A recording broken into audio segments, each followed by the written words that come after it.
Donc, on va commencer, si vous voulez bien. On a déjà... Et nous allons continuer encore une fois. On va regarder un des textes du Nouveau Testament où Paul parle de la prière. Donc, c'est la cinquième qu'on va voir ensemble. Je ne suis pas en train de dire que Paul n'a pas prié autre chose que ça, mais ce qu'on a de Paul dans les Écritures, c'est ça. Le restant, on ne l'a pas. C'est pas mal. On ne l'a pas. Et on va en avoir, la prochaine fois que je vais venir, on va voir une dernière prière de l'apôtre Paul ou encore un autre texte qui parle de la prière.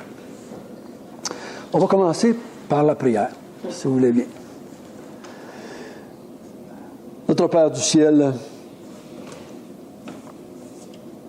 pendant que ton Fils était sur la terre et avait l'habitude de prier, il y a quelques reprises, nous voyons les disciples qui demandent « Enseigne-nous à prier ». C'est notre désir aussi, Seigneur. Nous voulons toujours mieux comprendre ce que tu nous as donné dans les Écritures. Parce que c'est tout ce que nous avons, les Écritures. Et ce matin, nous voulons regarder à Romains, chapitre 1, et essayer de saisir un principe ou un précepte pour nous aider dans notre vie de prière. Que par ton esprit, tu puisses nous conduire, nous illuminer, nous convaincre et transformer nos intelligences. C'est au nom de Jésus que nous te prions. Amen.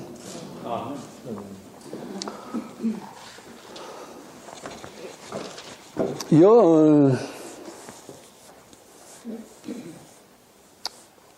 un combat, si je pourrais dire de même, ou pas une difficulté, mais un combat, entre ce que des fois, on faut faire la différence entre ce qu'on appelle nos désirs, ce qu'on désire en tant que chrétien, et ce qui est la volonté de Dieu. Et c'est pas facile, ce que j'ai remarqué chez les croyants, dans ma propre vie aussi, chez les croyants, depuis 35 ans que je travaille avec eux autres, comment faire la différence entre ce qui est un désir et ce qui est une promesse de Dieu ou une volonté de Dieu. Et souvent, on voudrait que nos désirs soient exaucés par Dieu.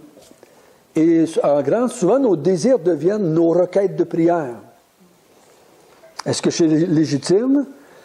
Comment est-ce qu'on doit agir avec ça? Et ce matin, l'apôtre Paul va nous parler un petit peu de ça. Il désire quelque chose. Puis quelle place ça prend, ses désirs, dans sa vie de prière? Et donc, je peux avoir des désirs qui semblent très légitimes, mais comment ça marche dans la vie de prière, ces affaires-là? Et on va voir ça ensemble. Et on va lire à partir du verset 8 du chapitre 1, et on va lire jusqu'au verset 15. Là, je ne sais pas ce que Patrick a dit, parce que je sais que Patrick a assez que dans Romain, je ne sais pas ce qu'il a dit. Je n'ai pas voulu savoir. J'ai dit, je vais dire ce que je pense, puis il s'arrangera avec ça. Je rends grâce à mon Dieu, par Jésus-Christ, au sujet de vous tous, de ce que votre foi est renommée dans le monde entier. Dieu, que je sers à mon esprit dans l'évangile de son Fils, m'est témoin que je fais sans cesse mention de vous, demandant continuellement dans mes prières d'avoir enfin, par sa volonté, le bonheur d'aller vers vous. Car je désire vous voir pour vous communiquer quelques dons spirituels, afin que vous soyez affermis. Ou plutôt afin que nous soyons encouragés ensemble au milieu de vous, par la foi qui nous est commune, à vous et à moi. Je ne veux pas vous laisser ignorer, frères, que j'ai souvent formé le projet d'aller vous voir, afin de recueillir quelques fruits parmi vous, comme parmi les autres nations, mais j'en ai été empêché jusqu'ici. Je me dois aux Grecs et aux barbares, aux savants et aux ignorants. Ainsi, j'ai un vif désir de vous annoncer l'Évangile à vous qui êtes à Rome. Donc, à quelques reprises, Paul parle, dans ce texte, au verset 11, « Je désire vous voir ». Au verset 15, « J'ai un vif désir de vous annoncer l'Évangile ». Puis ailleurs, il dit, « J'ai fait souvent des projets pour aller vous voir, mais il semble que ça ne marche pas. Il me semble que ça n'a pas marché. On ne sait pas combien de temps que ça a été comme ça. 1 an, 6 mois, 6 ans, 10 ans, 20 ans. Comment ça a été de temps? Et comment est-ce qu'il a enjancé ça dans sa vie de prière? Ses désirs, ses projets, parce que vous avez des désirs, vous faites des projets, on est des êtres humains, on en fait tout le temps, on en a plein, des projets dans notre tête. Mais quelle est la place de tout ça dans notre vie de prière? Et quand Paul dit au verset 8, « Je ne cesse de faire mention de vous dans ses prières, continuellement dans mes prières, en fait d'avoir par sa volonté le bonheur d'aller vous voir. » Donc, en même temps qu'il y a des désirs, en même temps qu'il fait des plans, il ne veut pas faire ses désirs et ses plans tant que ce n'est pas la volonté de Dieu. Fait que là, on dit, oups, quel équilibre que je dois avoir à travers tout ça? Comment ça fonctionne,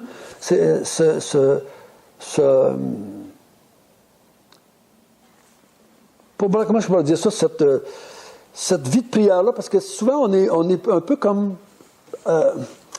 pris avec, je dois-tu demander à Dieu de faire mes désirs? Ou comment est-ce que je peux savoir si mes désirs sont légitimes? Et même s'ils sont légitimes, est-ce que c'est le plan de Dieu? Mes désirs, mes projets sont-ils dans le plan de Dieu? Mais c'est pas évident. Pas marqué, pas écrit. Combien de fois on dit, j'aimerais bien qu'il m'apparaisse une main comme il avait apparu c'est Daniel, je pense. Il y a écrit une main sur le mur qui me dit quelque chose. Ça n'arrive pas chez nous, en tout cas. Mes murs sont toujours restés blancs. Jamais personne n'a écrit dessus. J'ai jamais reçu de lettres. J'ai jamais eu de révélation, de rêve. J'ai jamais eu ça. Donc, des fois, on se dit, mais il me semble que mes désirs sont corrects, il me semble sont bons. Puis si vous regardez ce que Paul a dit, ses désirs étaient bons. Il veut aller voir une église. Il veut aller leur parler du Seigneur, il va aller partager sa foi avec eux autres, il va les instruire, il va les évangéliser. Mais c'est pas à cause qu'on peut mettre Dieu dans nos désirs que c'est vraiment ce qui doit être fait ou pas. Et donc c'est pas évident de tout saisir ça. Et souvent les chrétiens peuvent être déçus, découragés, parce que les désirs ou les projets qu'ils ont n'aboutissent jamais, ou n'aboutissent pas. Ou ils ne sont jamais pleinement certains que c'est Dieu qui voulait qu'ils fassent ça. Parce que là, ils se demandent comment faire pour savoir qu'est-ce que Dieu veut que je fasse ou pas. Comment est-ce que je peux savoir si Dieu veut que je vienne en Abitibi, moi? Vous enseigner. Comment est-ce que je vais savoir quand ça va être le temps d'arrêter? Tu sais, c'est pas. Est-ce que c'est ça le critère? Est-ce que c'est ma santé qui est le critère? Est-ce que c'est mes désirs? Ça me tente plus? C'est quoi les critères? Comment est-ce que je dois prier? Puis même si je dirais, Seigneur, dirige-moi à savoir, j'ai pas de main qui apparaît, je ne reçois pas de lettre, comment je vais savoir? Pas facile tout le temps de comprendre ça. Hein? Pas facile. Donc, l'apôtre Paul, ici, nous dit au verset 8, si on commence le texte, « Je rends grâce ». On a vu ça quasiment à toutes les prières jusqu'à date. Je ne sais pas si vous vous souvenez, mais il commence toujours de même. « Je rends grâce à Dieu par Jésus-Christ au sujet de vous tous. » Puis de 1 à 8, là, il fait toute une introduction. Hein? Ouais. C'est majestueux. C'est vraiment spécial comme ce qui a amené là, cette description de l'Évangile est particulière à Paul dans Romains 8, dans Romains 1 à 8, 1 à 7, je veux dire. Mais il rend grâce pour les chrétiens et pour la renommée de leur foi dans le monde entier. Qu'est-ce qu'il disait dans ses prières? On ne l'a pas. clairement, mot à mot, on l'a pas. Je crois qu'il donne ici un résumé de ce qu'il demandait, de ce qu'il disait, de ce qu'il rendait grâce au Seigneur. Mais il rend grâce au Seigneur pour l'Église de Rome. Selon ce qu'on peut comprendre, il n'est pas allé à Rome. Il n'est pas le fondateur de l'Église de Rome. Mais au chapitre 16, on voit qu'il connaît des gens à Rome. Il dit salut à tel, dit salut à tel. Il connaît des gens. Donc, on sait qu'il en connaît quelques-uns qui sont à Rome. Mais il rend grâce pour Dieu pour ces gens-là. Donc, il semble que dans notre vie de prière, le fait de rendre grâce à Dieu fait partie de la vie de prière de Paul. Est-ce que nous devons développer ou nous devons avoir cette attitude de reconnaissance envers Dieu pour les frères et sœurs qui ont été sauvés, que leur foi est active? Comment est-ce que Paul avait entendu parler d'eux autres? Parce que la renommée de l'Église avait atteint Paul, quelque part, parce qu'il dit dans le monde entier. Connu dans ce temps-là, je ne pense pas que Val d'Or existait à ce moment-là encore, mais il était reconnu. Mais il rendait grâce. Moi, je me rends compte, pour moi personnellement, pour vous autres, je ne sais pas ce que vous en êtes rendu dans votre vie chrétienne, mais dans votre vie de prière, je devrais dire plutôt, les actions de grâce et la louange prennent de plus en plus dans ma vie une part plus grande de ma vie de prière que c'était avant. Il y a moins de temps que je passe maintenant dans la requête que dans la louange et les actions de grâce. Ça s'est fait sans que je le planifie. C'est juste que c'est devenu comme ça dans ma vie chrétienne. Passer du temps à reconnaître devant Dieu, à rendre grâce au Seigneur. Je garantis, ça ne fait pas des centaines d'années. Je n'ai pas 100 ans encore, mais ça ne fait pas si longtemps que ça. Je dirais que c'est peut-être depuis une dizaine d'années que je passe plus de temps, puis plus ça va dans cette direction-là.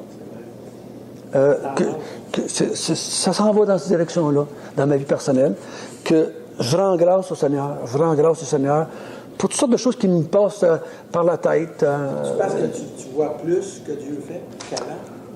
Oui, mais tu réalises plus que c'est Dieu qui le fait? Oui, il y a ça. Il y a ça en même temps, mais en même temps, je me rends compte que... Une étape de vie, là, quelque part, ton cheminement, oui. Tu n'es pas un jeune qui a des projets pour toute ta vie, mais mettons que tu es avancé. Tu n'es pas vieux, mais je veux dire... Dis-le. Non, mais une certaine maturité, puis tu n'as plus besoin de... Je sais pas moi, de... Nos priorités sont différentes à 60 ans qu'à 40 ou à 20 ans. Tu commences à te détacher de toute façon des biens que tu possèdes. Oui. On dirait que c'est plus ça. Ton regard est plus sur... Qu'on le veuille, qu'on ne veuille pas, c'est vrai. Oui. Puis qu'on le veuille, qu'on ne veuille pas, on sait qu'on n'a pas couru plus long qu'il nous reste à parcourir. On a 60 ans de fête. On n'en fera pas un autre 60 ans, on le sait ça. Donc, c'est comme si on s'en va, puis et même si c'est inconscient, on sait qu'on s'en va vers l'aboutissement de notre vie chrétienne. On s'en va vers l'aboutissement de ce qu'on a toujours rêvé, finalement, d'être avec le Seigneur. Mais en même temps, aussi, il y a une autre chose que je m'aperçois que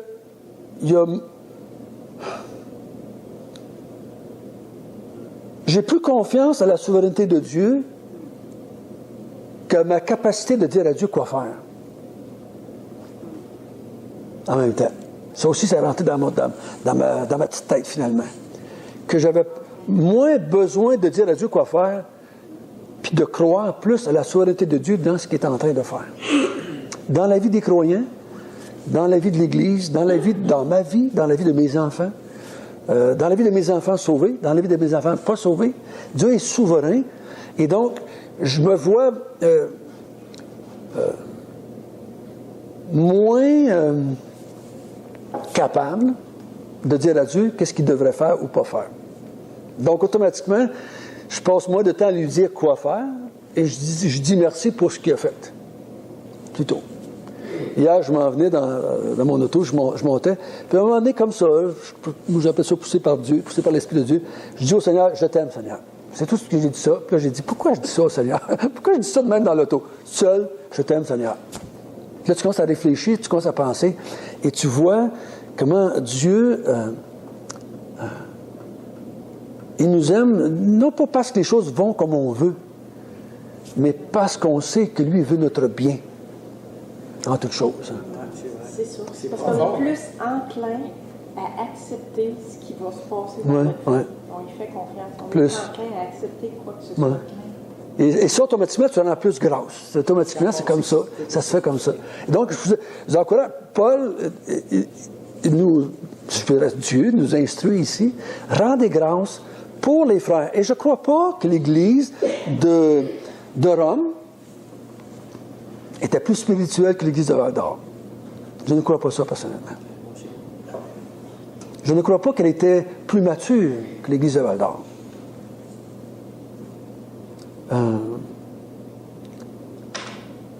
Mais Paul rend grâce pour l'Église de Rome qu'il ne connaît pas, mais il sait. S'il y a une Église, c'est parce que Dieu a œuvré là.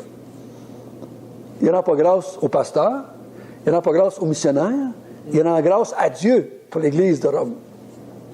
Il rend grâce à Dieu.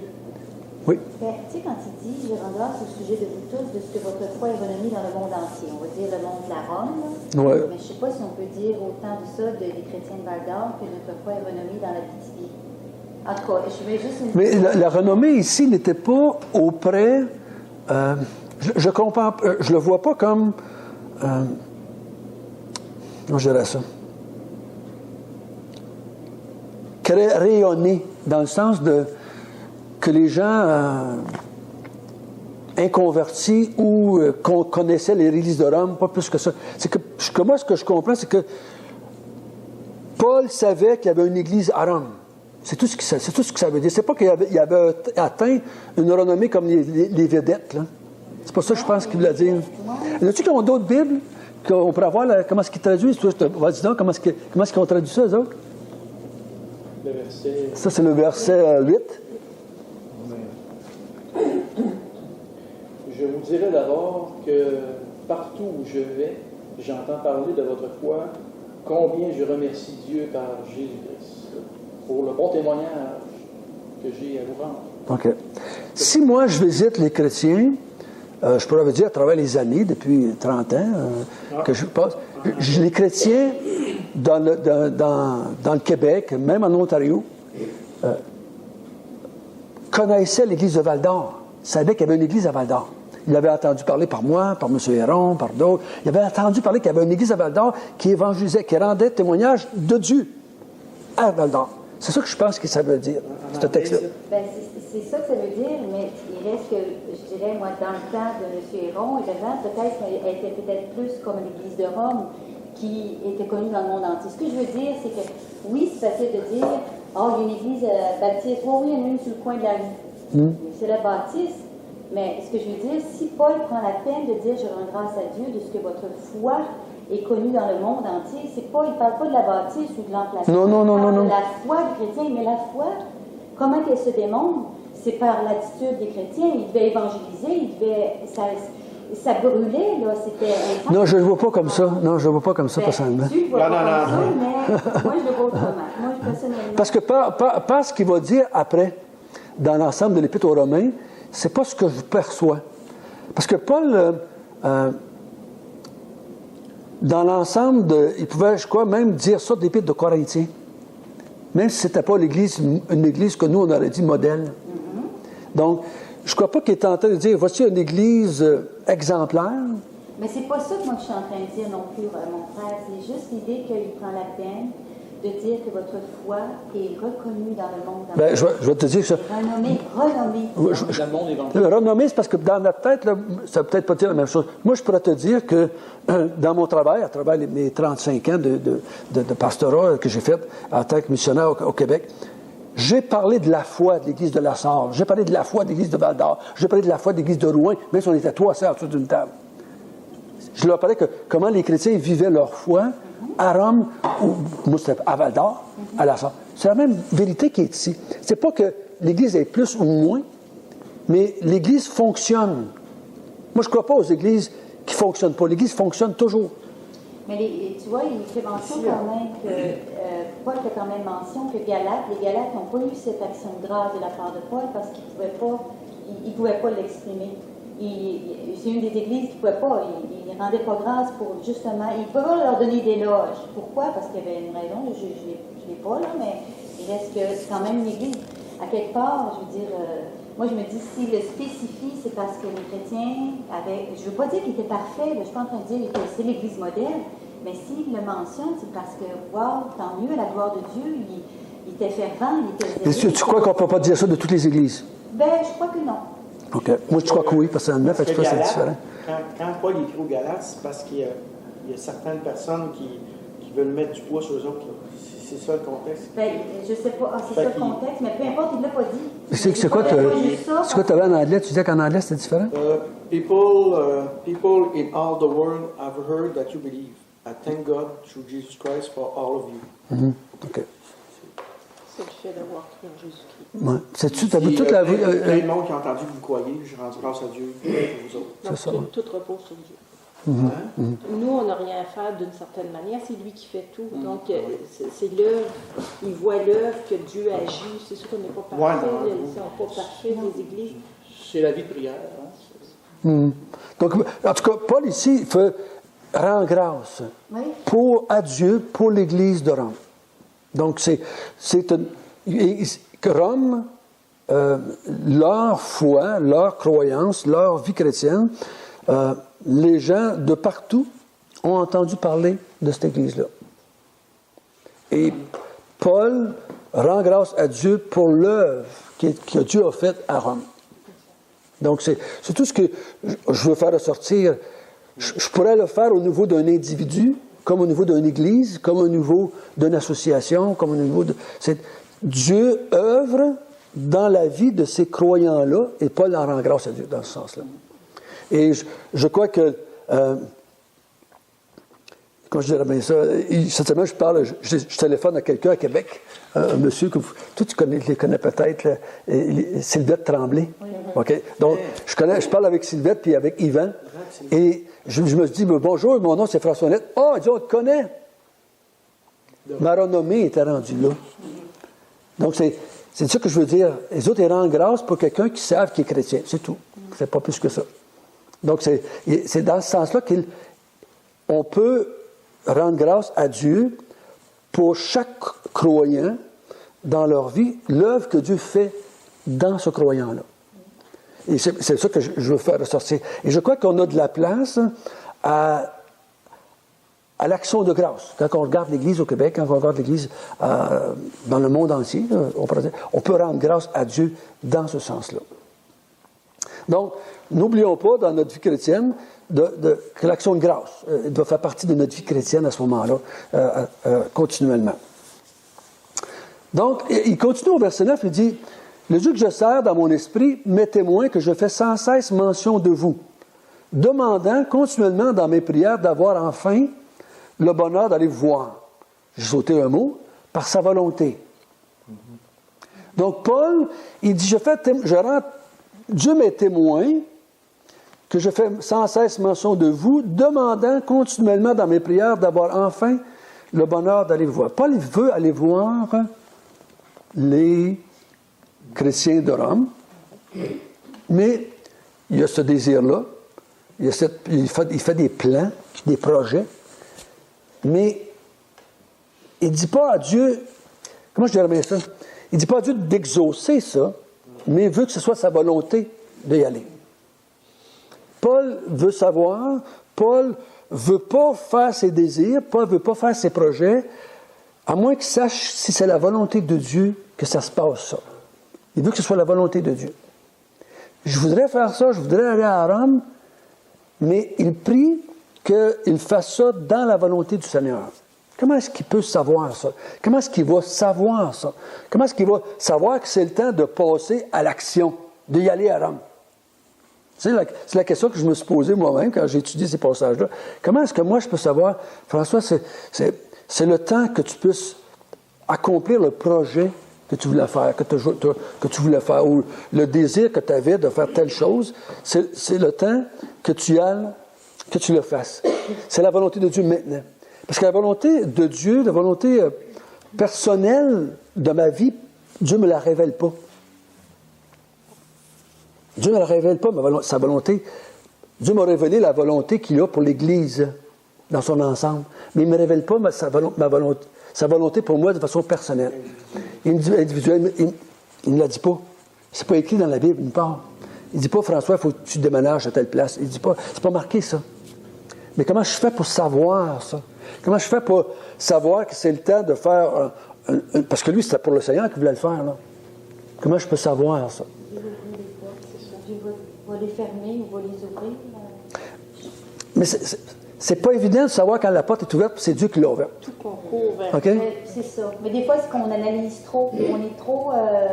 Moi, je peux dire, on est compliqué dans notre. Est-ce que c'est le temps? Est-ce que c'est le temps? Puis, je pense que Dieu laisse la liberté. Moi, comment je vois la volonté de Dieu, c'est que Dieu te laisse libre.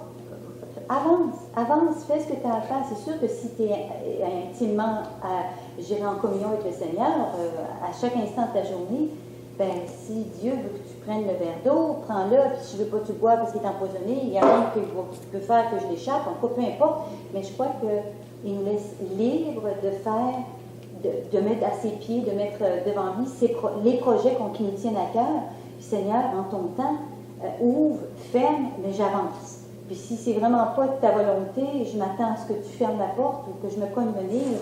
Mais je crois que Dieu il nous laisse lire. Parce que comme tu dis, c'est pas écrit. François mange 2 œufs ce matin, puis je veux pas que tu manges des bacon. On va dire, tu sais, j'exagère, là. Ouais. Mais il reste qu'on est libre. On est libre.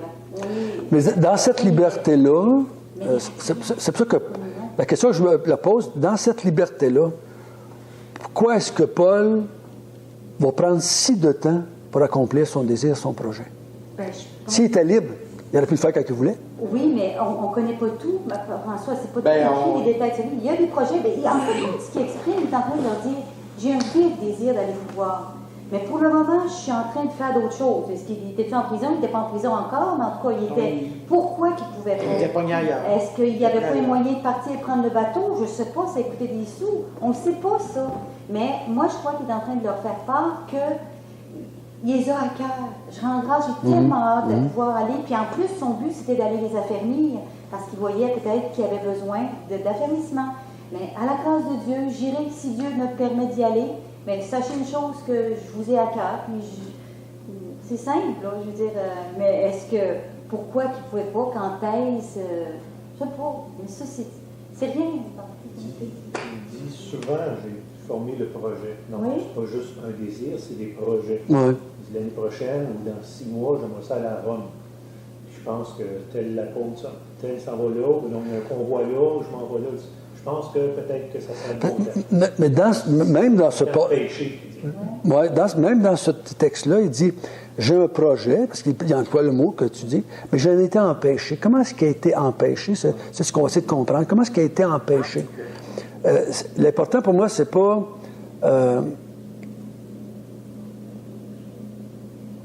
parce que les événements qui m'entourent ne sont pas là pour m'empêcher ou pour de mettre des obstacles. Ce pas les événements qui devraient être pas ma motivation, mais qui me donne le droit d'aller ou pas aller. C'est pas les événements qui doivent déterminer ça. Mais est-ce que Dieu ne peut pas se servir des événements qui t'empêchent? Oui, ça, il peut servir ça. Il pourra faire ça, mais c'est un... Oui. Je dirais que c'est pas ça que Paul va nous dire, en tout cas. Que, comme lui, il va pris comme moyen. Les événements ne sont pas un moyen par lequel Dieu va me donner une conviction qu'il lui veut que je fasse ça ou pas. OK? C'est pas dans ce sens-là que je vais pouvoir accomplir ce que je crois que Dieu veut que je fasse. Je pourrais dire... je dis tout le temps, méfiez-vous des événements. Ils peuvent dire oui à un puis non à l'autre. C'est très subtil, les événements. C'est très difficile pour nous de savoir qu'est-ce que Dieu veut que je fasse en étudiant les événements qui m'entourent. C'est très difficile à savoir. En tout cas, on va voir que Paul va approcher ça d'une autre façon, une autre approche. En tout cas, ce que je pense. Mais on voit qu'il on ne voit pas dans le texte combien ça fait de temps, précisément, mais il dit, ça semble faire un bout de temps. Il dit, je fais sans cesse mention de vous. Ça semble faire une secousse qui semble aller dans cette direction-là. Et quand on lit l'Épître aux Romains, puis quand on lit les autres, on voit que Paul avait ce désir-là d'aller à Rome. Il avait toujours ce projet-là d'aller à Rome. Rome, c'était la mégapole, on pourrait dire, c'était la grosse ville du temps de Paul. C'était, on pourrait dire, comme Montréal au Québec, comme Toronto dans le Canada, c'était New York aux États-Unis, c'était la grosse ville cosmopolite. Et il aurait donc voulu aller à Rome. Mais il semble qu'il y avait toujours quelque chose qui l'empêchait d'aller. Il y a toujours quelque chose qui l'empêchait d'aller. Et on va essayer de voir peut-être un principe dans notre vie qui pourrait nous aider à voir qu'est-ce qui fait que Paul, puis finalement, il va aller à Rome, mais on va voir comment est-ce qu'il finit par y aller à Rome, finalement. OK? Mais vous allez voir qu'il est allé à Rome, mais pas comme il pensait. Si vous lisez les Actes des Apôtres, vous allez voir qu'il est allé, mais pas comme il pensait, pas en tout. C'était pas dans son projet du tout, son affaire-là. Mais lui, il y avait un principe derrière qui le gérait. Moi, je dirais que dans toute sa vie chrétienne, il y avait un principe qui gérait sa vie de prière et sa vie chrétienne. C'est ce principe-là que je veux avoir. Parce que moi, quand tous les événements changent autour de moi, il y a juste une chose qui me tient, c'est les principes des Écritures. Les événements, et moi je dis tout le temps, il y a beau tomber de la marde, ou de la neige, ou de la pluie, c'est pas ça que je regarde. Je regarde le principe derrière dans ma vie chrétienne qui gère ma vie chrétienne. C'est les principes. Puis le principe est pareil pour toi que pour moi. Là, on a un lien commun. Les événements ils peuvent être bien différents pour nous autres. Mais on a un lien commun qui est le principe biblique en arrière. Ben, essayons de voir ça. C'est ça qu'on va essayer de voir. Pour qu'on puisse louer ça. Donc, automatiquement, il dit, Dieu m'est témoin. Donc, il prie. Il prie, il demande dans ses prières, de bonheur d'aller les voir par la volonté de Dieu. Par la volonté de Dieu. Et cette volonté-là, c'est ça qui fait en partie, gère, semblerait, ce que Paul dit. J'aimerais y aller, mais je ne vois pas que c'est ta volonté encore. Je ne vois pas que c'est ta volonté. Comment tu as fait pour voir ça si Dieu ne nous révèle pas notre vie individuelle à chacun de nous?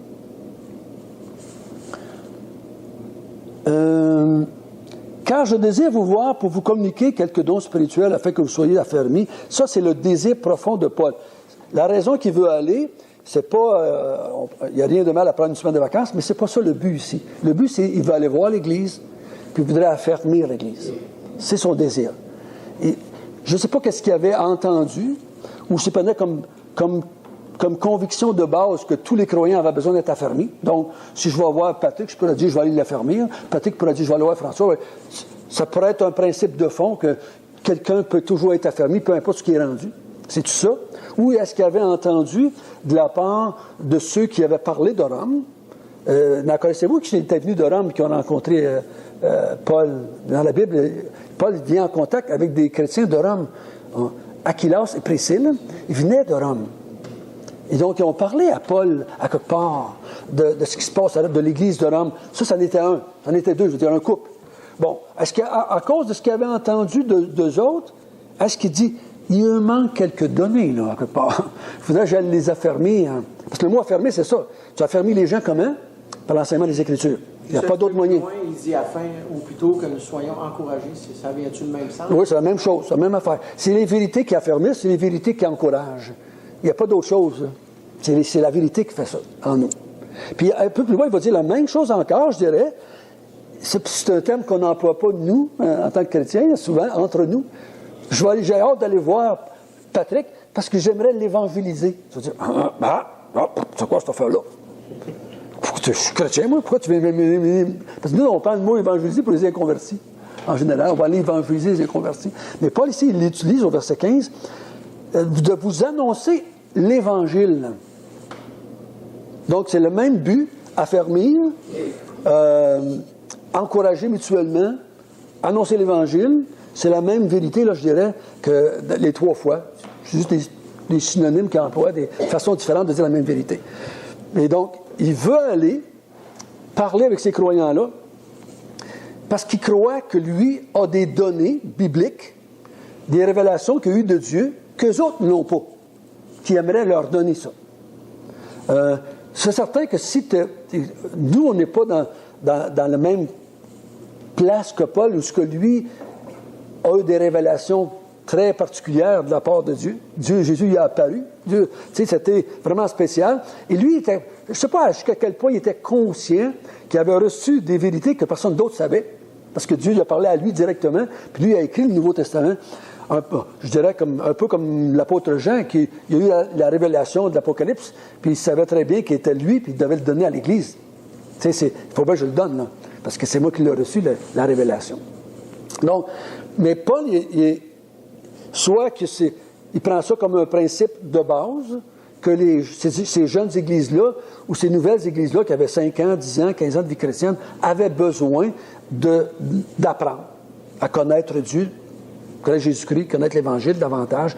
Il dit, mon désir, c'est d'aller vous voir. Et ailleurs, il dit de compléter ce qui manque à votre foi. Elle veut le dire autrement. Je crois que c'est la même vérité, là. Il veut compléter.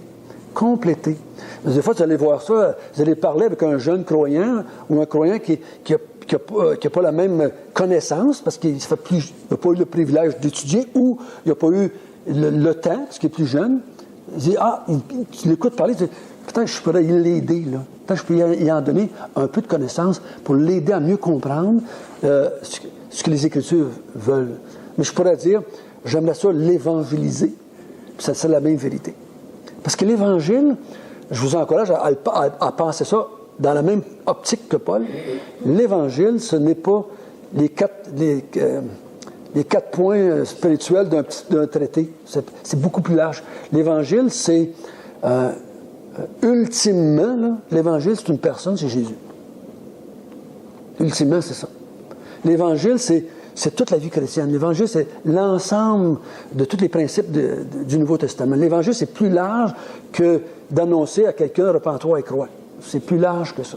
C'est pour ça que Paul peut dire ici « J'aimerais vous annoncer l'Évangile à vous, même si ça fait longtemps, 10 ans, 15 ans, vous êtes chrétiens, j'aimerais ça vous annoncer l'Évangile à vous autres aussi. » Donc, moi, je pourrais dire ça à un chrétien, mais c'est pas, comme je dis, c'est pas dans notre langage québécois, en généralement. On n'emploie pas ce mot-là dans nos églises. Je vais aller évangéliser les chrétiens. On va dire plutôt, je vais aller affermir, je vais aller instruire, je vais aller enseigner. Je vais aller prêcher la parole aux chrétiens. Mais on pourrait utiliser le mot évangile, ce serait aussi très valable parce que Paul dit ça ici. Donc, le but d'aller, malgré qu'il sait que le but est vraiment en guillemets, biblique, même si je crois que quelque chose est vraiment biblique, ça ne veut pas dire que c'est ça que Dieu veut que je fasse maintenant. Ce que Paul dit, ce que j'ai comme désir, c'est vraiment biblique, là. Je veux vous affirmer, je veux vous annoncer l'Évangile, je veux qu'on s'encourage mutuellement dans la foi, mais pourtant, il dit, je prie que Dieu me permette d'y aller par sa volonté. Même si c'est pas à cause que c'est quelque chose de biblique, c'est que Dieu veut que je passe à l'action. N'importe comment, n'importe où, n'importe... Il dit, je me dis, je vais aller voir telle personne parce que c'est biblique ce que je vais faire. Donc, automatiquement, je me donne le droit d'y aller. Dieu prépare le terrain des fois, puis il est peut-être pas assez mou encore. Peut-être. Mais on va voir qu'il y a un principe derrière qui va gérer un petit peu, qui va nous aider à voir quelque chose dans la vie de Paul. Verset 13 dit, « Je ne veux pas vous laisser ignorer, frères, que j'ai souvent formé le projet d'aller vous voir, afin de recueillir quelques fruits parmi vous, comme parmi les autres nations, mais j'en étais empêché jusqu'ici. » Donc, comment est-ce qu'il en était empêché? Vous avez certains textes de la Bible dans les Actes des Apôtres, parce qu'on voit Paul, vous avez des places qui, un moment donné, il fait le projet d'aller à telle place, puis il dit, « Et l'Esprit nous en empêcha. » Vous avez ça à 3-4 reprises, hein? L'Esprit a... Comment est-ce qu'il a su ça que c'était l'Esprit, lui? Comment est-ce qu'il a su ça? Comment est-ce qu'il a vu ça? C'est pas facile, il ne nous dit pas. Je crois personnellement aujourd'hui que l'Esprit fait encore ça dans l'Église. Je crois que l'Esprit est encore à l'œuvre dans l'Église, puis elle fait la même vérité, le même principe derrière ça. Donc il dit, je fais un projet qui est biblique, j'ai un projet qui est de Dieu, j'ai un projet qui, selon moi, j'ai des bonnes intentions qui sont bonnes, qui sont pures, qui sont de Dieu. Je fais des projets, je planifie, j'organise, puis selon ce que me semble de la façon qu'il dit, j'ai souvent formé le projet.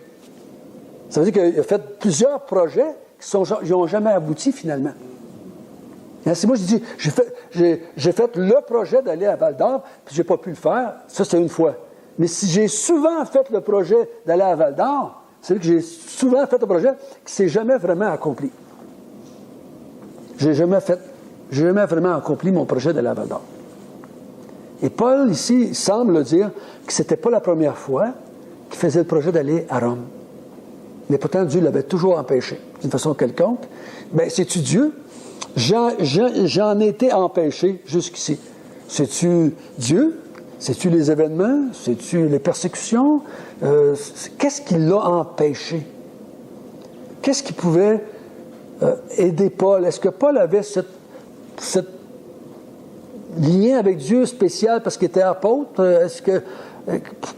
Comment est-ce qu'il a pu voir que non, il faut que je mette mon projet de côté, c'est pas ça que Dieu veut maintenant. Bon, je mets mon projet de côté. Puis il l'a fait plusieurs fois. Bon, que je mets mon projet de côté. C'est pas ça que Dieu veut que je fasse maintenant. Je mets mon projet de côté, c'est pas ça que Dieu fasse. Il l'a fait plusieurs fois, souvent. Et est-ce que nous, on peut... comment est-ce qu'on peut voir pour qu'on pourra dire, j'ai un projet qui me semble biblique, ce que je veux faire, me semble selon les principes de Dieu, mais le projet que j'ai, il faut que je le mette de côté. Il faut que je le mette de côté. Il faut que j'attende. Par sa volonté, c'est pas sa volonté. C'est pas sa volonté que je le fasse maintenant, ce projet-là. Et là, il continue jusqu'ici. Là, il semble que c'est plus proche, jusqu'ici, jusqu'à ce moment-là. Là, au verset 14, il va dire pourquoi. Il semble donner la raison. Il donne la raison au verset 14. Je me dois aux Grecs et aux barbares et aux savants et aux ignorants. Pourquoi est-ce que Paul n'y allait pas à Rome? Il avait l'air d'un gars baisé pas mal. Non, c'était pas baisé. C'est pas baisé. Il était baisé, je suis certain qu'il était baisé. Il savait le Seigneur là, parce qu'il en a besoin. Là, il y a déjà une église. Il y a déjà une église là, puis les Grecs, les barbares, c'est pas des croyants. Donc, je suis là pour annoncer l'évangile. Voilà. Lui, son mandat qu'il savait de Dieu, que Jésus lui avait dit, vive voix, c'est l'apôtre des non-croyants, des non-juifs, des païens. Mon rôle que Dieu m'a confié, c'est pas les églises, c'est d'aller commencer les églises lorsqu'il n'y en a pas. Il va dire ailleurs, il dit, je n'ai pas voulu travailler dans le travail des autres. Il va dire ça à la fin de Romains.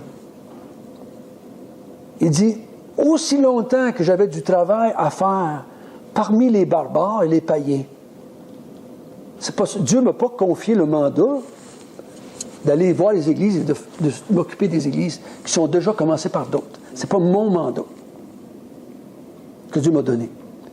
Malgré qu'il avait un désir d'aller faire ça, il savait que ce n'est pas ça que Dieu lui avait donné comme mandat. Il s'est laissé diriger par ce qu'il savait de Dieu pour lui.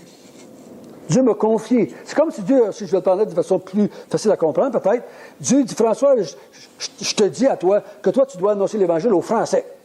Mais j'ai un désir d'aller voir les Anglais, moi. De parler avec les Anglais. J'avais un désir d'aller là voir ça. Mais il dit, je me dois, moi, d'abord, aux Français.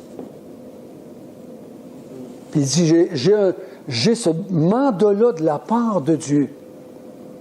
Et c'est ça qui m'empêchait, parce que vous êtes déjà une église. Puis c'est pas ça le mandat que j'ai reçu de Dieu. C'est pas ça que Dieu m'a confié. Puis c'est ce principe-là que j'aimerais qu'on puisse méditer, qu'on puisse appliquer dans nos vies. Quand Dieu nous a montré mes désirs, mes projets,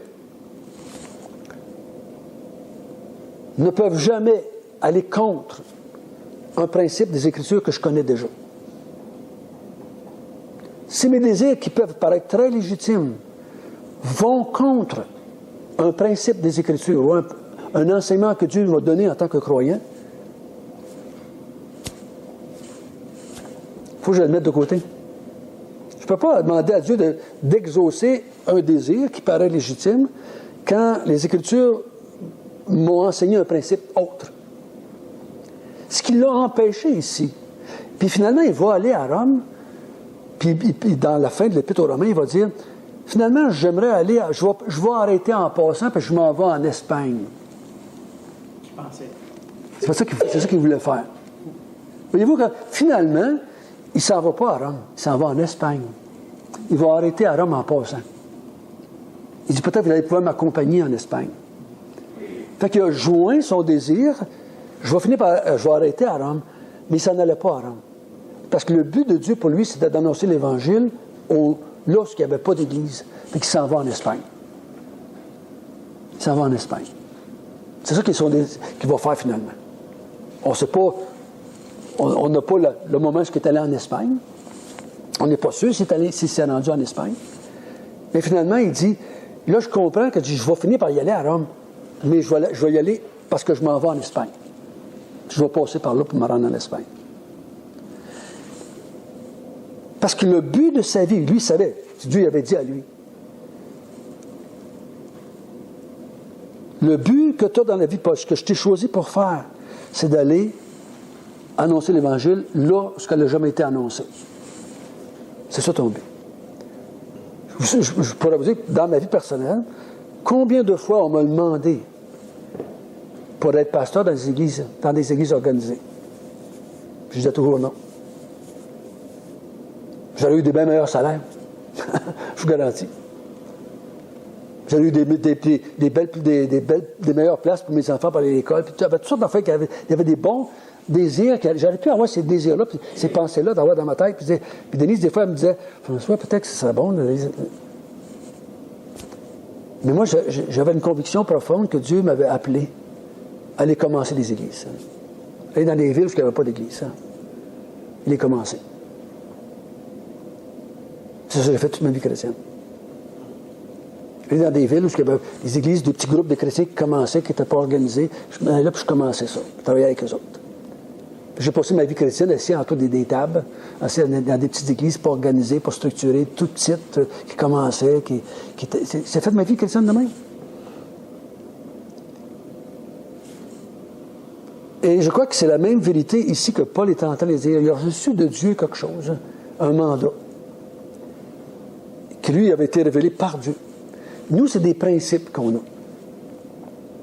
Des fois, il y a des gens qui sont venus me voir, puis ils me demandaient, penses-tu que Dieu veut que je fasse ça?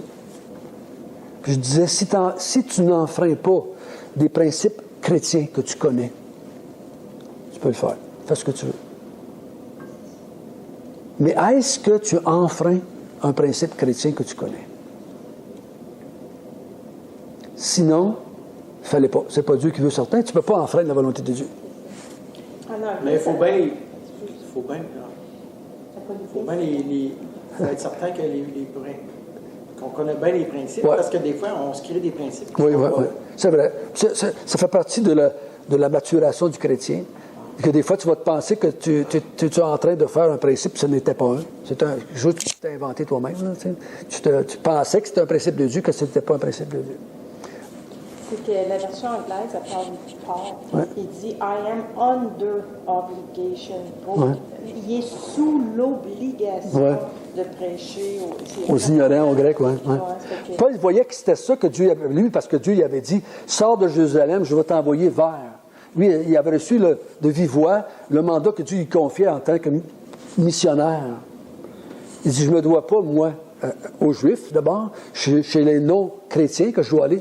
Puis, dans l'Épître aux Romains, il dit plus loin, Dieu ne m'a pas appelé à faire ça, Dieu m'a appelé à aller là où il n'y avait pas d'église.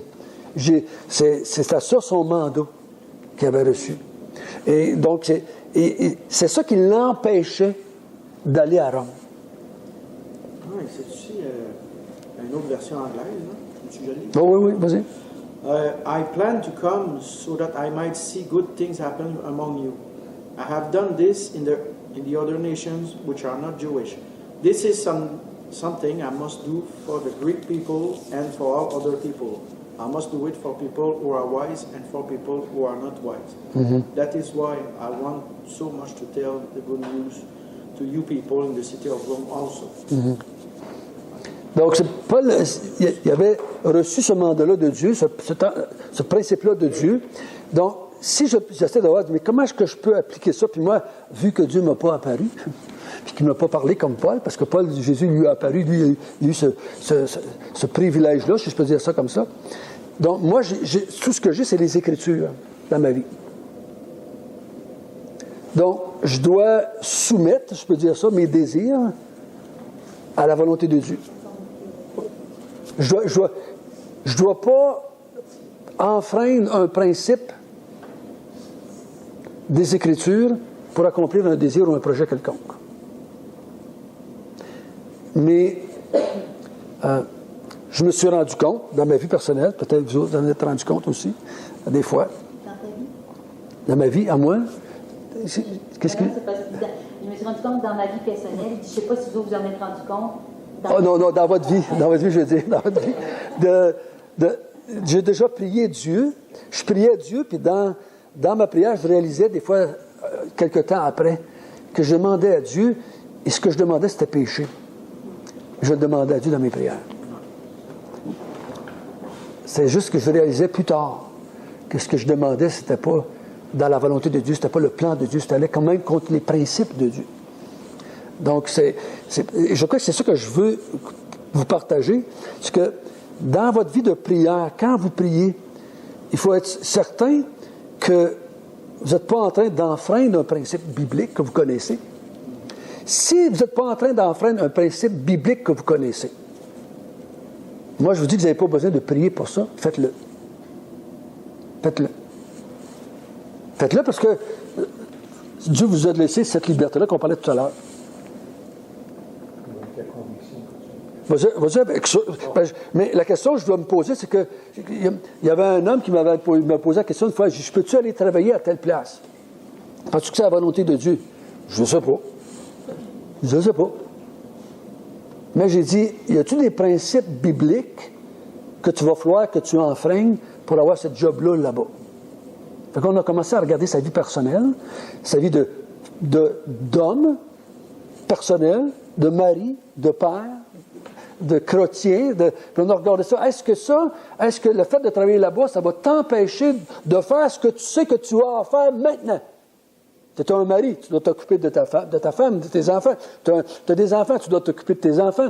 Donc, il y a des choses que mais est-ce que le fait d'aller travailler là-bas, ça va t'empêcher de faire ce que tu sais que tu dois faire maintenant? Il y avait un vif désir d'aller là-bas. C'était pas mal ce qu'il avait fait faire là-bas. C'était pas mal. Tout aurait pu y aller, ça aurait été correct pour toi. Mais lui a réalisé que c'était pas correct pour lui. Parce qu'il était obligé d'enfreindre certaines choses qu'il devait faire en tant que parent, en tant que mère ou père, en tant que croyant. J'ai dit, est-ce que tu es sûr que Dieu veut que tu ailles vivre là-bas? C'était quoi, Alexandre? Lui, il s'en allait travailler à Beijing. C'est trop personnel. Non. Il a travaillé à Beijing. J'ai dit, qui va s'occuper de ta femme pendant ces 5-6 mois-là? Qui va s'occuper de tes enfants pendant... C'était un travail qui venait une fois par 3-4 jours par mois, qui venait chez eux. Je dis, est-ce que tu vas être vraiment capable, selon toi, c'est toi qui dois décider, moi je ne déciderai pas pour toi, mais est-ce que toi, tu vas être capable d'accomplir un ministère, l'œuvre que Dieu t'a confiée avec ta famille? Est-ce que ta vie de chrétienne va pouvoir fonctionner en tant que vie chrétienne? Vas-tu avoir accès à une église? Vas-tu avoir accès à de la formation? Vas-tu avoir accès à la communion fraternelle? Parce que la vie chrétienne, ça fait partie de la communion fraternelle, ça fait partie de ça. Non, je ne pourrais pas faire ça. Il dit, bon, écris ça sur une feuille, passe ça chez vous, puis il dit, prie là-dessus. Il dit, demande au Seigneur, si c'est vraiment, tu peux faire ça. Quelques semaines après, il est revenu, puis il dit, je n'ai pas accepté la job. Parce que je suis en train d'enfreindre certains principes que je sais que Dieu m'a déjà donnés. Le mode d'emploi. Dieu nous a laissé son mode d'emploi. Donc, c'est ça que je veux dire. Au lieu de prier, Seigneur, dois-tu prendre la job là-bas? Ça, il ne te le dira pas. C'est pas marqué ses murs. C'est pas marqué ses murs. Puis ça peut être bien. C'est ça que les chrétiens, des fois, ont des problèmes. Ouais, mais lui, il est chrétien, mais il le fait. Lui, il est peut-être dans une autre situation que toi. Mais j'ai dit, les principes que tu as, tu sais que toi, en tant qu'homme maintenant, homme, marié, père, chrétien, toi, il y a des choses qui gèrent ta vie, là, que tu connais dans les Écritures. Est-ce que tu vas être capable de faire ce que Dieu t'a demandé? Non. Fait que tu ne peux pas prier pour avoir la job là-bas. Fait que lui, il priait depuis quelques mois. Seigneur, montre-moi si je dois aller là-bas. Montre-moi si je dois aller travailler là-bas. Mais lui, il s'attendait à autre chose que ce que moi, je t'ai pas dire. Ah oui, mais sûrement pas.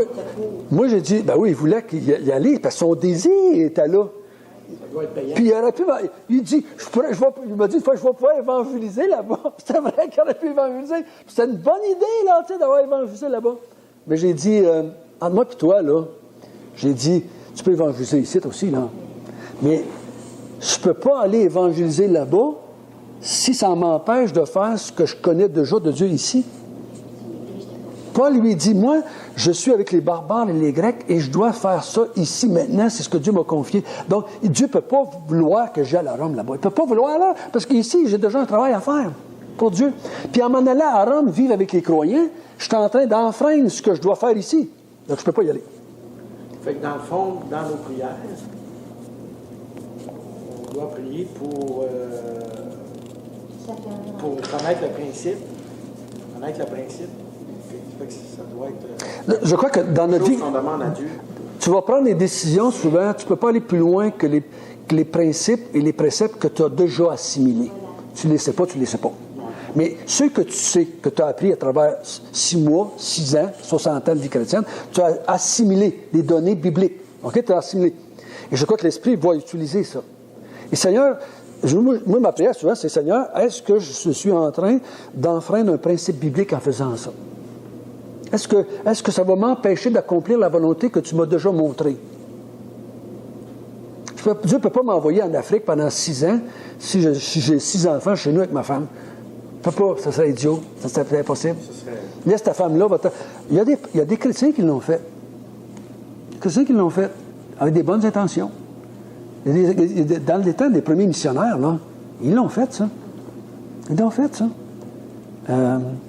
Ils ont parti pendant des années, des fois, en Afrique, aux Indes, puis les femmes étaient en Angleterre ou ailleurs, avec le mari, puis avec leurs enfants, je veux dire. Et donc, c'est pas évident là, de comprendre tout ça. Puis ces gars-là, peut-être, si on lui parlait personnellement, rendu un peu plus loin, il aurait dit, c'était peut-être pas ça que Dieu voulait, pour moi. Ça ne veut pas dire que Dieu, dans sa grâce, ne l'a pas utilisé. Mais il se rendait peut-être compte, on n'aurait peut-être pas dû aller dans cette direction-là. Mais ce que moi, je crois que Paul nous dit ici, je n'ai pas voulu enfreindre la volonté de Dieu, puis accomplir mes désirs et mes projets. Je voulais que mon désir et mon projet fitent dans le plan de Dieu pour ma vie, dans le plan de Dieu pour mon travail. Donc, finalement, si lui, parce qu'à la fin de l'Épître aux Romains, il va peut-être se rendre, en passant, arrêter à Rome, puis finalement se rendre en Espagne, pour accomplir ce que Dieu avait planifié pour lui. Quoi? C'est d'aller en Espagne ou ailleurs pour établir des églises là où il n'avait pas eu d'établi.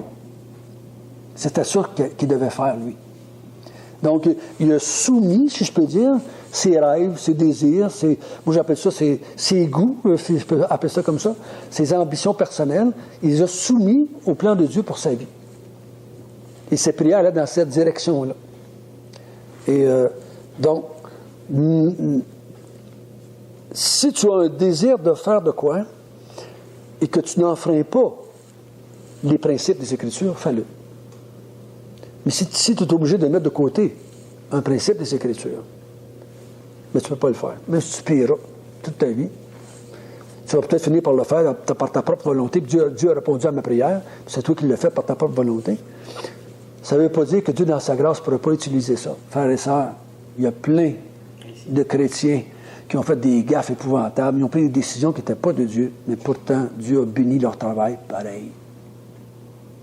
Ça ne nous donne pas une opportunité pour faire ce qu'on veut, pareil, c'est pas grave. Ah, ben faisons ce qu'on veut, c'est pas grave. Non, mais c'est ce qu'on voit. Dieu dans sa grâce. Oui, mais Dieu dans sa grâce, c'est pour ça que je vous dis, les événements ne sont pas un bon barème. Parce que moi, j'ai vu des hommes qui ont dit, ouais, mais c'est Dieu voulait, regarde, plein de monde se sont convertis. Non. Ça ne veut pas dire que Dieu voulait pour toi. Ça veut dire que Dieu est gracieux envers toi. Ça veut dire ça. Ça ne veut pas dire, à cause qu'il y a des gens qui ont été sauvés, que tu étais dans la volonté du Seigneur.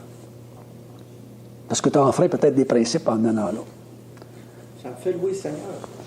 Parce que des gaffes, on en fait, et des mauvaises décisions, on en prend. Puis la grâce de Dieu est là. Ouais. Ça me dépasse. Et cette semaine, je parlais avec des personnes avec lesquelles j'ai eu affaire dans leur vie à travers les années. Et on jasait de ce qui s'est passé à travers nos relations. Puis à travers le partage, moi, à un moment donné, j'ai arrêté ça. Puis j'ai dit, j'aimerais vous demander pardon pour ça. Donc, j'ai demandé pardon à ces personnes-là pour ça. Parce que j'avais été impliqué avec eux autres dans des relations, puis ça n'avait pas été pas parfait. Hein? Le péché était là. Mais on a réalisé par après, en continuant à jaser ensemble, ces différentes personnes-là, que malgré nos erreurs et nos péchés, comment Dieu avait béni à travers ça. Et on voyait la grâce de Dieu à travers ça. On voyait la miséricorde de Dieu à travers ça, la compassion de Dieu, qui, malgré nos erreurs, malgré notre ignorance des fois, a béni, a fait du bien, a sauvé, a fait des choses que, malgré que j'étais en train de faire ce qui n'était pas selon sa volonté, mais quelque qui était mal, lui a changé le mal en bien, puis il a fait des choses avec ça. Ça ne justifie pas le bien le mal que j'ai fait, tout. Ça ne justifie pas tout. C'est pour ça que Paul va dire à quelque part, va-t-on faire le mal pour que la grâce de Dieu abonde? Ben non. Et ça fait juste ressortir comment Dieu est grand, comment Dieu est puissant. Parce que l'Église, elle est imparfaite. Donc, étant imparfaite, elle fait toujours des choses qu'elle ne devrait pas faire, parce que c'est péché. Pourtant, Dieu bâtit son Église par l'Église. Donc, il utilise des gens imparfaits qui font plein d'erreurs pour bâtir son Église, pareil. C'est pour ça qu'on lui rend grâce, c'est pour ça qu'on lui rend gloire à lui, c'est pour ça qu'on le bénit, lui, de ces choses-là.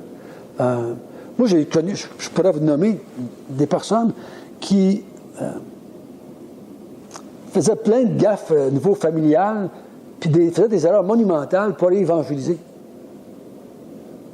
Les gens étaient sauvés. Mais je sais que les décisions qu'ils prenaient n'étaient pas selon Dieu. Ils auraient dû s'occuper de leurs femmes ou de leurs enfants ce soir-là. Mais ils allaient évangéliser pareil, ils autres.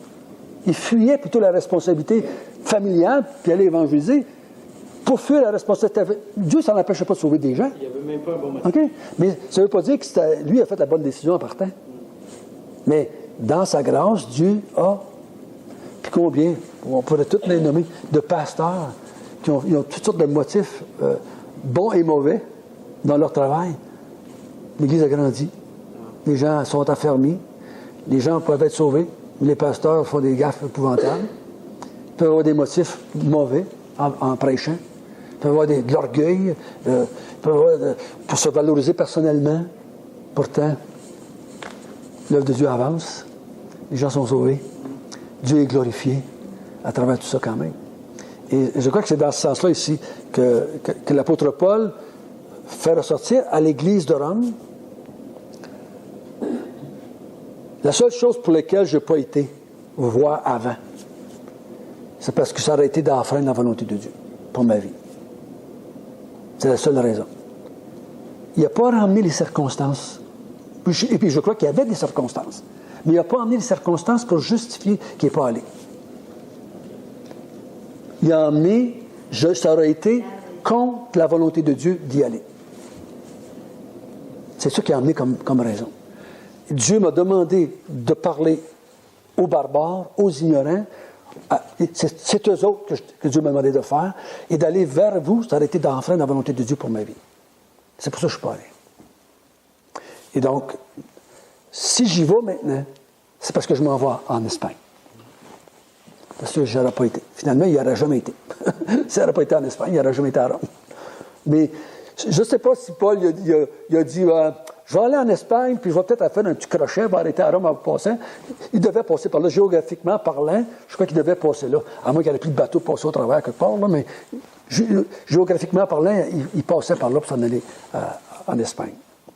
Donc, on ne va pas lui donner des sentiments qu'il n'y avait pas, là. On va juste prendre ce qu'il y a ici. Donc, dans ce sens-là. Et moi, je vous encourage, dans notre vie de prière, de faire la même chose. Donc, quand on va prier, quand vous allez prier, arrêtez-vous, dites, Seigneur, est-ce que je te demande de quoi? qui est en train d'enfreindre quelque chose que tu m'as déjà montré que je devrais faire. J'ai des principes qui gèrent ma vie au niveau de ma vie de famille, de ma vie personnelle, de ma vie de père, de chrétien. Il y a des choses que je sais que Dieu me demande de faire en tant que chrétien. Est-ce que je suis en train de vouloir enfreindre ça? Moi, je crois que de prier, Seigneur, montre-moi plutôt les principes qui gèrent ma vie, au lieu de me montrer des événements pour gérer ce que je devrais faire. C'est pas dans ce sens-là que je devrais prier. Et dans ce sens-là, je crois qu'on va des fois éliminer certaines prières qu'on n'a pas besoin de faire, puis prier plutôt pour connaître. Je crois, personnellement, que les chrétiens croient encore trop à la prière comme étant une forme de baguette magique. Demande-le, puis le Seigneur va te le donner. Demande-le, le Seigneur va le faire. C'est trop comme baguette magique encore. Dans le sens que ce que je veux dire, c'est que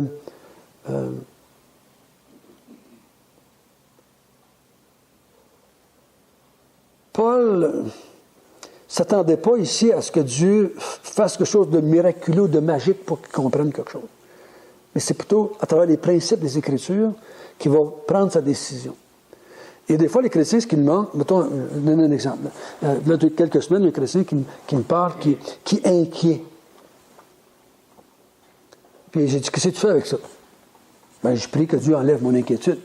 Puis ça marche-tu? Je dis, non, t'es pas inquiet.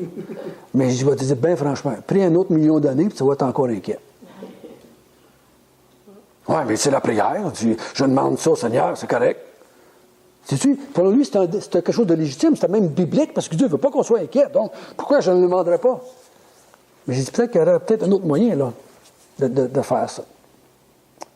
Puis on a jasé ensemble d'aller voir, d'aller chercher dans les Écritures certains principes qui vont l'aider à voir qu'est-ce qui le rend inquiet, puis des vérités bibliques qui peuvent l'aider à combattre l'inquiétude.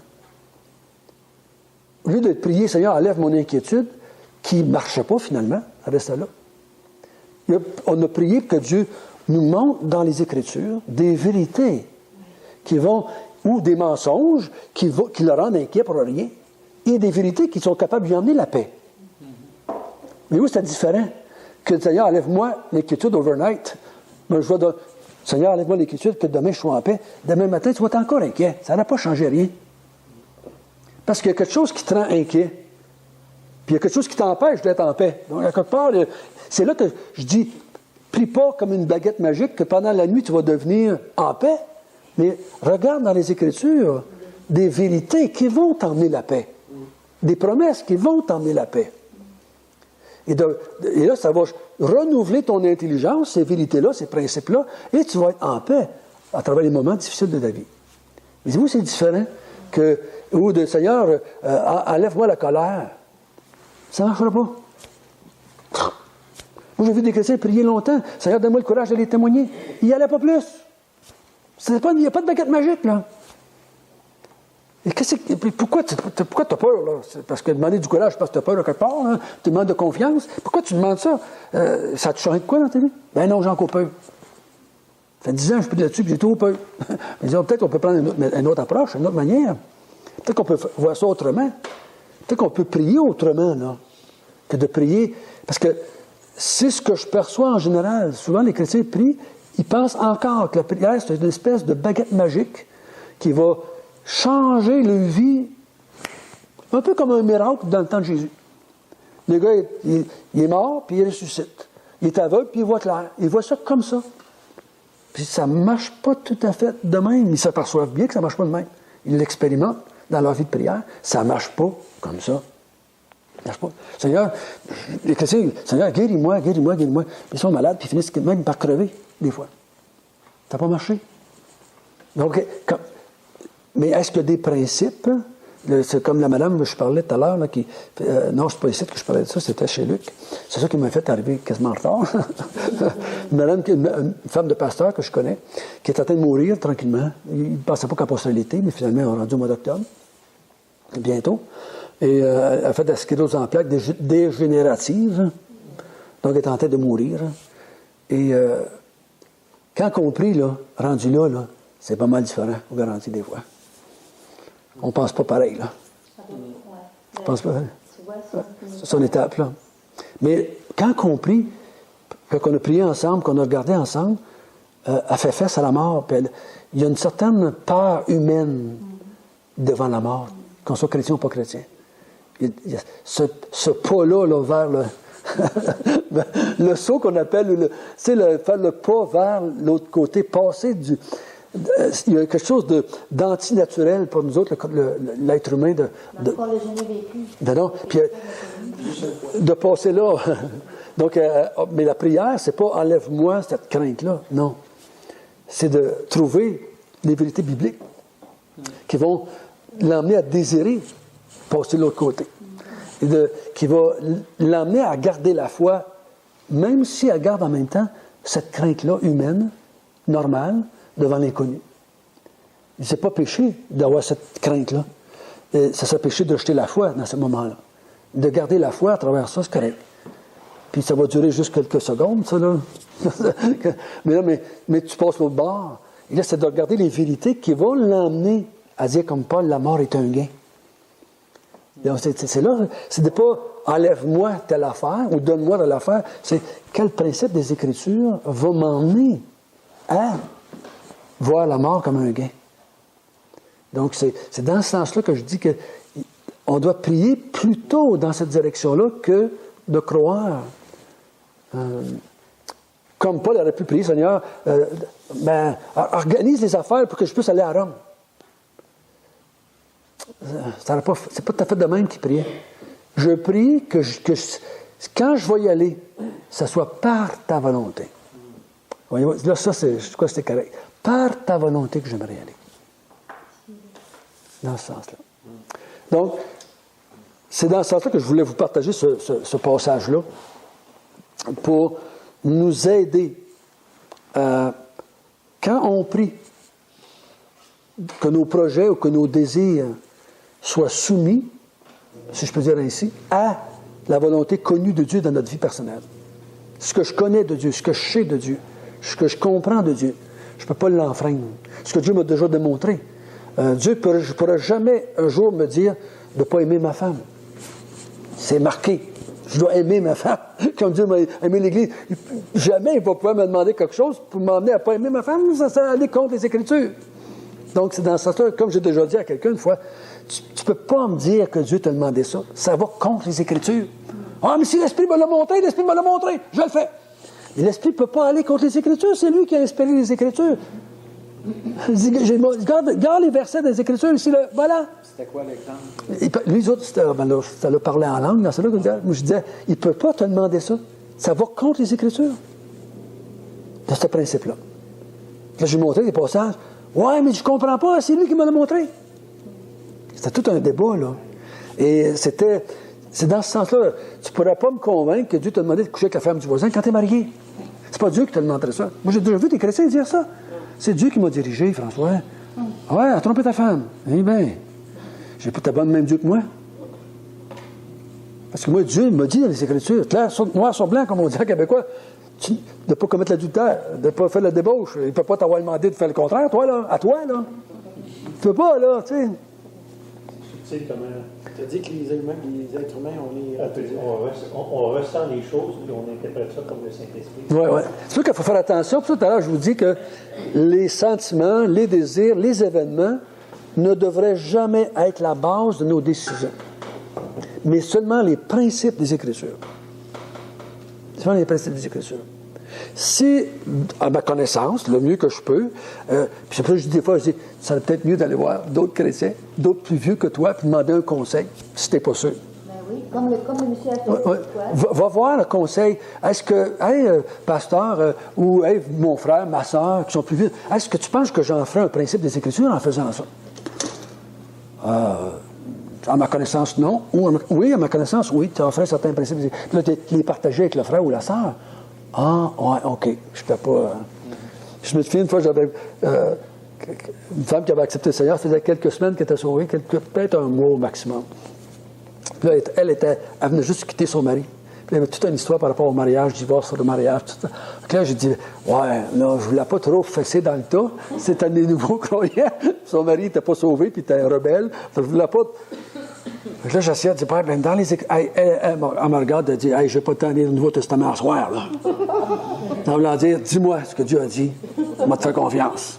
Parce qu'elle a dit, le Nouveau Testament, ça va me prendre du temps. Si tu ne le sais pas, toi, après 30 ans, comment tu veux que moi, je vais le savoir? Après 3 jours, 4 jours, une semaine. Dis-moi ce que tu penses que les Écritures disent. Je vais te le dire.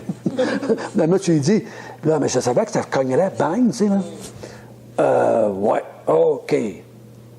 Mais, c'était quoi, des fois, il fallait demander conseil à quelqu'un, à des gens qui sont plus vieux que nous dans la foi. Ou, des fois, c'est juste mesurer, est-ce que je prends mes désirs pour la parole de Dieu? Est-ce que je prends mes rêves pour des principes bibliques? Mais peut-être que Daniel n'a pas eu le même rêve qu'il va me dire, non, moi, je pas. Non, Dieu ne m'a pas montré ça. C'est toi, tu penses ça, mais Dieu ne m'a pas montré ça dans les Écritures. Et là, tranquillement, ça va nous aider à prier selon les Écritures. C'est ce que moi, je comprends quand il dit prier par l'Esprit. C'est pas qu'on est en transe, c'est prier par ce que l'Esprit a révélé dans les Écritures, ce que Dieu nous a montré, en accord avec la révélation de Dieu, en accord avec l'inspiration des Écritures. Donc, je ne peux pas aller contre ce qui a été dit dans les Écritures. Et Paul ici, lui, les chrétiens de Rome auraient pu dire, ouais, mais Paul aurait pu dire, Dieu, Jésus m'a apparu, moi, à quelques reprises, puis il m'a dit ce qu'il voulait que je fasse. Donc, je dois faire ça. Je dois faire ça. Nous, on n'a pas ce privilège-là que Dieu nous apparaisse, qu'il nous dise, mais on a les Écritures. Ben c'est ça, Paul n'avait pas les Écritures. Oui, c'est ça. Ouais, c'est ça ouais. Lui, c'est la parole vivante qui a parlé. Nous, c'est la parole écrite, dans ce sens-là. Il l'a écrit. Il a écrit ce qu'il avait écrit. Ouais. Nous, on a vraiment... C'est tout ce qu'on a. C'est beaucoup. C'est tout ce qu'on a. Mais c'est parce que des fois, il ne faut pas aller à l'extérieur. Moi, des fois, je disais ça. Il y a des gens, des fois, qui vont me dire, ouais, mais j'ai dit, écoutez, quand rien ne va plus, les Écritures sont encore là. Amen. Quand rien ne va plus, retourne aux Écritures et dis, qu'est-ce que les Écritures ont dit? Et on va prier là-dessus. Parce que tous les événements semblent dire que c'est pas Dieu. Tous les événements semblent dire que c'est le diable. Mais on va aller aux Écritures. On va aux Écritures. Qu'est-ce que les Écritures disent, eux autres, là-dessus? C'est ça qu'il faut faire. C'est ça qu'il faut faire. Donc, je crois que prions pour que Dieu puisse nous faire comprendre les Écritures. Et automatiquement, ça va nous aider dans notre vie de prière, automatiquement, de prier aussi dans ce sens-là. OK? Daniel, as-tu terminé par un mot de prière? Oui. Seigneur Dieu, nous voulons te rendre grâce, nous voulons te louer, car tu es un Dieu tellement grand, tellement puissant, tellement rempli de bonté, de grâce, de miséricorde envers nous. Et Seigneur, nous te découvrons chaque jour. Nous apprenons de plus en plus de vérité. Et Seigneur, ça nous fait te louer, ça nous fait te remercier. Tu es tellement grand, Seigneur. Merci pour ce temps béni qu'on a eu pour apprendre, pour écouter, pour contempler, Seigneur, ta parole. Toutes tes vérités que tu nous enseignes. Merci pour notre ami François, que tu as permis qu'il soit ici avec nous. Quelle bénédiction, Seigneur. Sois loué. Amen. Amen.